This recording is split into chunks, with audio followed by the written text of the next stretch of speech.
সবার মানিব্যাগ থেকে বের হয় টাকা আর আমার মানিব্যাগ থেকে বের হয় আম। আম খেয়ে যতই হোক আমাশা আর যতই মেদ ভুঁড়ি বাড়ুক আর যতই 5 কেজি ওজন বাড়ুক, আম কিন্তু খেতেই হবে। আম পাগলির আম নিয়ে থাকছে আজকে কিছু রেসিপি।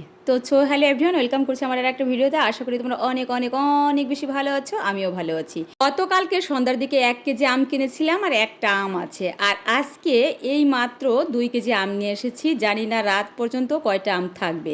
এই যে আমগুলো দেখতে পাচ্ছ কাঁচা আম, এই আমগুলো এনেছিলাম শ্বশুরবাড়ির থেকে। অনেকগুলো আম এনেছিলাম, 15 থেকে 20 কেজির মতন হবে। তো নতুন ফ্রিজ কিনেই একটা আইসক্রিম সংরক্ষণ করেছিলাম আর ভেবেছিলাম এই কাঁচা আমগুলো সংরক্ষণ করে রাখি ডিপ ফ্রিজে, মাঝে মাঝে চাটনি অথবা আম দিয়ে ডাল রান্না করলে খেতে বেশ লাগবে। যেই ভাবা সেই কাজ। তারপর আর কি ঝটপট কেটে কিছু ডিপ ফ্রিজে ফ্রোজেন করলাম আর কিছু দিয়ে আচার বানাবো। তাই নিয়েই থাকছে আজকের ভিডিওটি। আচার বানানোর জন্য আমি আবার অনেকগুলো আম কেটে নিয়েছি, দেখতেই পাচ্ছ। যেহেতু আমি ভেবেছি মিষ্টি আচার, তেলের আচার আর হচ্ছে ম্যাঙ্গো বার বানাবো, তাই ম্যাঙ্গো বার আর মিষ্টি আচারটা আমি একসাথেই বানিয়েছি, প্রায় একটু ভিন্ন প্রসেসে। তো এই যে এইভাবে করে আমি গ্রেভিটা বের করে নিয়েছি। এখানে আমি আমের আটিটাকে রাখিনি। আর আমের যেহেতু আটি রাখিনি তাই সুন্দর একটা ক্রিমি ক্রিমি ভাব আসছে। আর এটা দুধ দিয়ে খেতেও বেশ লাগে আর মুখে শুধু খেতেও বেশ লাগে। তো এটা দুধ দিয়ে কে কে খেতে পছন্দ করো সবাই জানিও। আর যে গ্রেভিটা ছিল এই কিছুটা উঠিয়ে রেখেছিলাম, সেটাকে আবার ব্লেন্ড করে সুন্দর একটা স্মুথ ব্যাটার তৈরি করে নিয়েছি।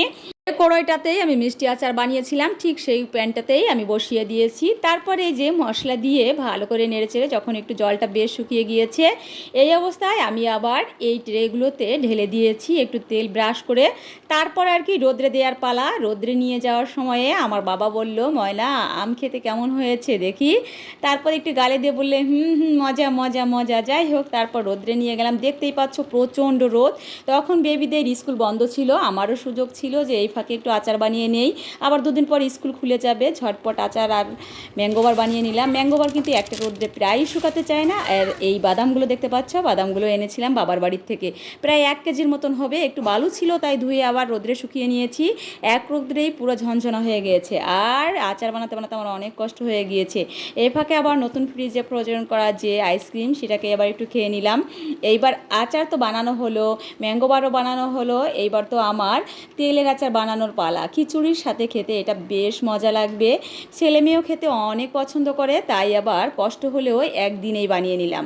কারণ স্কুল খুলে যাবে, এই বন্ধের ভিতরেই বানাতে হবে, না হলে এই প্যারা আর নেওয়া যাবে না, নেওয়ার সময় নেই। কারণ আচার বানাতে তোমরা যেন অনেক সময় লাগে। সকালবেলায় রান্না ছিল না, তাই আমি আবার ঝটপট এতগুলো রেসিপি সেই সকাল থেকেই শুরু করে দিয়েছিলাম।